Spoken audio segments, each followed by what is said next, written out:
Antoni Valleja, estem avui aquí a la manifestació dins de la jornada de vaga general. El sector públic, com la viu aquesta jornada de vaga general?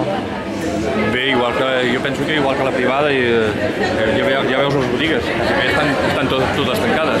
És que no només és vaga general, sinó que també és vaga de consum. Vull dir que és important que la botiga que estigui oberta, ja veus que no hi ha ningú a les botigues. Vull dir que jo crec que és un èxit, encara que nosaltres, a nivell nostre, sigui bastant petit.